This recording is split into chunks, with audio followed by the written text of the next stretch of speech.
As we enter 2026, that measure, the measure of how people are doing, tells us something important. For many North Carolinians, the economy is not working the way it should, and that is the result of policy choices, not inevitability. So let's dive in and talk about where North Carolina's economy stands in 2026. I want to start by highlighting a few key realities shaping North Carolina's economy right now. Can we go to the next slide? First, North Carolina continues to be a testing ground for trickle-down economic theories. Over the past decade, state leaders have repeatedly prioritized tax cuts for the wealthiest households and most profitable corporations. Those decisions have significantly reduced state revenue and constrained our ability to invest in the public goods that make life more affordable, including public education, childcare, housing, healthcare, and infrastructure. While tax cuts are often framed as helping families, cutting revenue actually limits the state's ability to lower costs in meaningful ways. It's public investment in key sectors of our state's economy that makes everyday life more affordable. Time and again, whether at the national or state level, the theories that have guided deep income tax cuts for the very wealthy have failed. They failed to deliver promised jobs, wage growth, productivity growth, and actually slowed revenue growth in our state year over year. Second, if we go to the next slide, during the pandemic, we saw strong policy interventions led to historic reductions in child poverty and improved economic security for families. But as these supports expired and without durable state level investments to replace them, many of those gains were lost. That's not a failure of families. It's a failure of follow through by our state's legislative leaders. As you can see from the graph before you, North Carolina's share of population living on poverty incomes is 12.4%, significant in the ways in which it ripples out into communities and the ability of families to make ends meet. In many ways, if we go to the next slide, North Carolina's economy is K-shaped. It's a graphic we've all seen, and you can see it here, and data on the incomes of the richest North Carolinians compared to the rest of us over the past 15 years. It looks strong for those at the top, while workers' families across much of the state continue to struggle with low incomes and rising costs. So a second key trend is that progress in reducing hardship has stalled, while income at the top has grown significantly. Next slide. A third key trend is that the labor market is not delivering quality jobs for everyone. While top-line employment numbers can look strong, they mask deep challenges.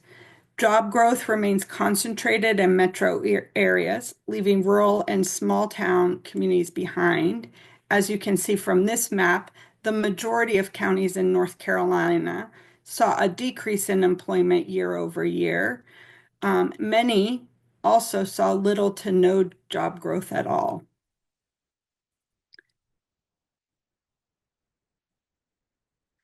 So while job growth remains a problem, it's also the case that wages remain too low in many sectors, and North Carolina's minimum wage has been stuck at $7.25 since 2009. It's this wage picture that is particularly concerning in combination with the public investment, lack of public investment and making life more affordable, that has created intense pressure on families. And so the fourth trend I want to highlight is that affordability pressures are intensifying. If we go to the next slide, housing, childcare, and healthcare costs continue to rise faster than wages for many workers over the past several years. Just over the past year, when we look at key numbers, average weekly wages grew by 3.4%, but the cost of housing and household energy grew faster. So families are working harder, but too many are falling further behind, with disparities widening along racial, geographic, and income lines. Again, none of this is inevitable. North Carolina has the resources to be better, to do better. What we lack is not money, it's political will. One thing I did want to add on the affordability issue, if you go to the next slide, is that recent polling from Groundwork Collaborative shows, this is national data, that there continues to be elevated concern about the rising cost of food and health insurance premiums in particular. We don't have this data specifically for North Carolina, but we can assume that many of the same trends exist in terms of the concerns that we're hearing across the state. So again, these outcomes are not accidental. I want to talk about the ways in which policy choices are having real consequences for North Carolina families. If we go to the next slide, years of policy decisions, as I mentioned at the top, have prioritized tax cuts for the very wealthy over investments that make everyday life more affordable for everyone else. These tax cuts will continue unless elected leaders to the NC General Assembly take action on a state budget that pauses scheduled income tax cuts for the wealthy and profitable corporations. There's even more reason to do this now. Federal tax cuts were extended at the end of the last year. Those were paid for by deep cuts to health insurance and food assistance in the reconciliation process. Together with state income tax cuts, the federal and state tax breaks for the richest 1% of North Carolinians is a whopping $4.9 billion annually. That's roughly the state's entire commitment to the UNC system. So while some are getting a windfall, most North Carolinians are getting very little directly from tax cuts. If we go to the next slide, in 2024, when we were last able to poll North Carolinians about the tax cuts, 80% said they had not personally experienced any benefit from tax cuts. As you can see from this graph, when we look at the combined impact of state and federal tax cuts since 2018, we see the huge payouts to the richest 1%, and the lowest paid got a tax hike. Next slide.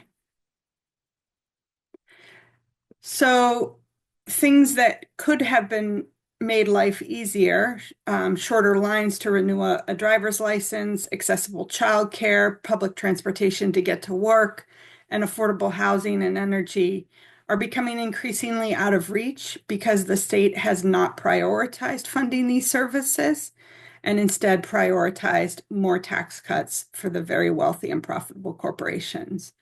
The result is an economy that feels increasingly fragile for the people who actually power it. An economy for all doesn't happen by accident. It's built through deliberate choices. So let's talk a little bit about what an economy for all requires. Building an economy that truly works for everyone means choosing to invest in people and communities. That includes fully funding public education by stabilizing and increasing state investment in schools and higher education so zip code and family income don't determine opportunity. It includes raising labor standards by increasing the minimum wage and strengthening worker protections so work provides real economic security.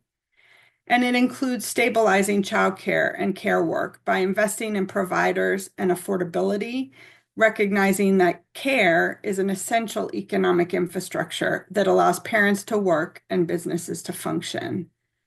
This is all possible and requires the state to make sure that our tax policies are fair and sustainable.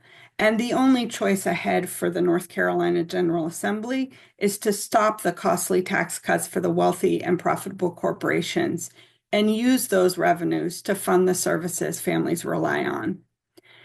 As we've noted, right now we're moving in the opposite direction, continuing to cut taxes at the top while asking North Carolina families, workers, and communities to absorb the costs.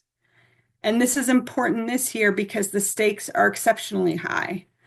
Budget and tax decisions made in 2026 will shape affordability, opportunity, and economic stability for years to come, especially as federal supports remain uncertain and federal costs are being shifted onto state government. Under these conditions, economic risks will continue to grow. This is a moment for policymakers to decide whether North Carolina's economy will continue to work best for those already doing well, or whether we will invest in the people whose labor makes growth possible. At the North Carolina Budget and Tax Center, our role is to bring clarity to these choices, to connect economic data to lived experience, and to show that a different path is possible. North Carolina's economy works because of its people. Loving North Carolina means funding North Carolina, investing in workers, families, and communities so everyone has a real chance to thrive.